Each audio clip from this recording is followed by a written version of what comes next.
Welcome everybody. This is my review of the MyLED.com bulb. It's an LED ball bulb that's rated at 9 watts and it costs $5.20 as of the recording of this video. When I ordered it, it came in this box here and it came across from the Far East, and the box got a little dented. But the packaging seems to be ample enough to where it didn't break the bulb. And this is what you see is what you get. This is the packaging that it comes in. So when you order it, hopefully that's how it arrives to you. So far, it looks like it's a little bit bigger than a standard bulb, diameter-wise, and it's rated at how many lumens? 770 lumens, or LMs. I'm guessing that's what LM stands for. And here's some pictures online.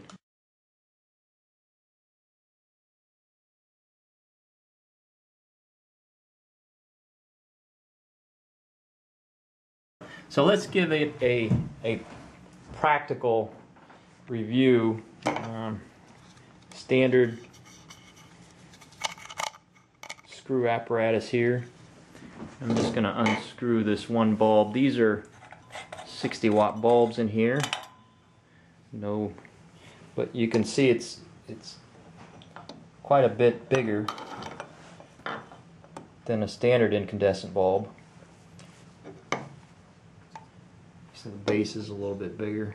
So that may be a problem if you have a lamp that has one of those clamp things that uses the bulb to actually clamp the lampshade onto. But if you have other types of lamps that don't use it, it may not be a problem. So let's see how bright it is. Wow, look at that. Okay, so side-by-side comparison. This is the standard incandescent, and this is, of course, the LED.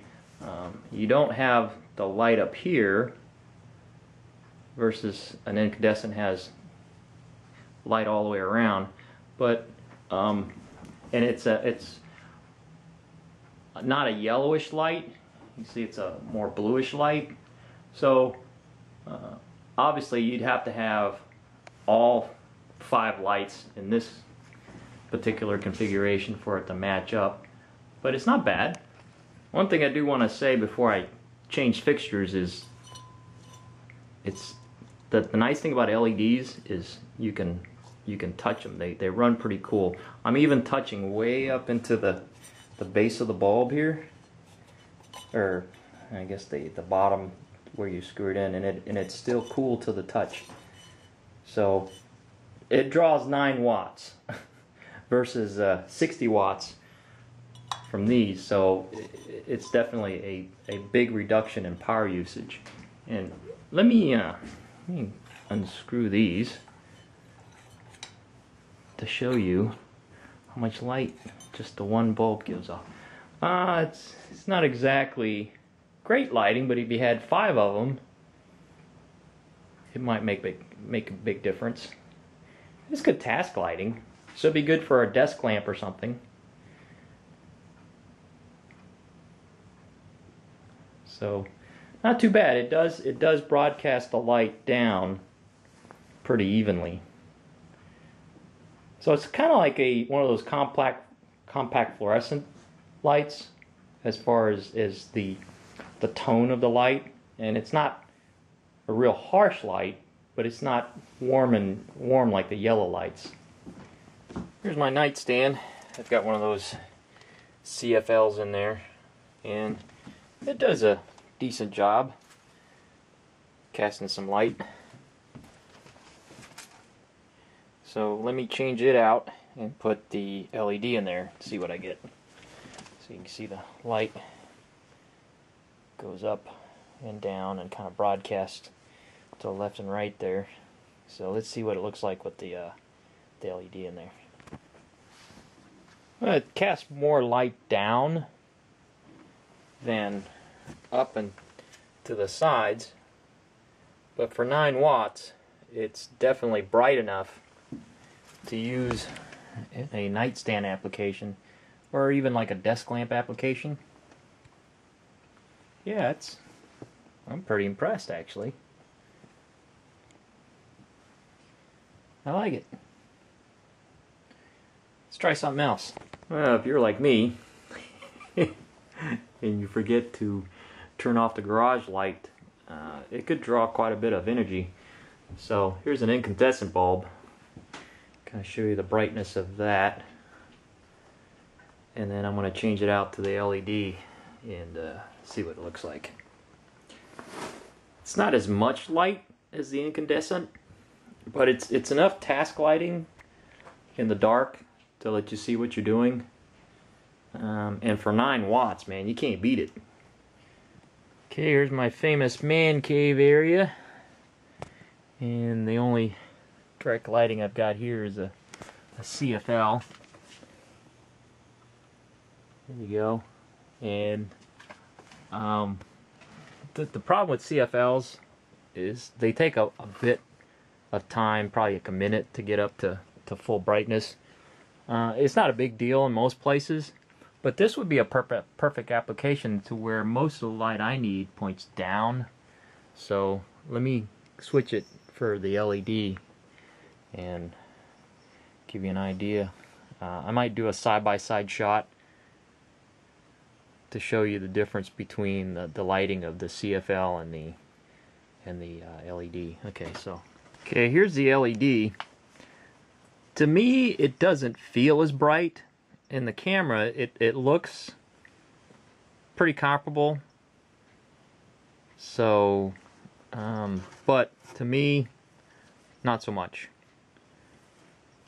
I wouldn't change that CFL with that. Although it is only 9 watts, I wouldn't use that bulb in here. It doesn't give as much light, and it's kind of a harsher white light, kind of like a street light type cast to it. Alright, everybody's got a laundry area, and I've got an incandescent there. It seems pretty bright. It's bright enough. I mean, it's not unpleasantly bright, but it's enough task lighting to do what you need to do. Measure your soap and whatnot. So let's put the LED in and get an idea of what kind of lighting I get from the LED. Yeah, it doesn't look too bad. It's nice in that just the bottom part of the top part of the bulb, but the part pointing down is the part that's radiating the light, and it gives me enough task lighting, enough to do what I need to do. Again, it's got that fluorescent type glow to it. It's a harsh white light, harsh just descriptively, but it's not harsh in the eyes per se. But it's a I don't know, a bright, brisk white versus the yellow glow of a regular. And to be fair, this was a 70 watt bulb, and you saw what that looked like compared to a 9 watt LED. So this would be an application I would use the LED round bulb for. A couple of small details I want to go over about this bulb. The box says it has a 2-year warranty, 20,000 hours, saves 80% of energy. I guess depends on what you're replacing it to do. 60 watt versus 9 watt. So that is a considerable amount of energy savings. Instant installing or changing the lamp stand, please. Severing the electrical. Oh, probably turn the electricity off when you're changing bulbs. I guess that's what they're trying to say. Did notice on the lid here it says that it's 220 volts, but I used all the receptacles I used were 120 standard United States voltage. They do offer a warm white choice on bulbs there. Apparently I chose the white bulb to test.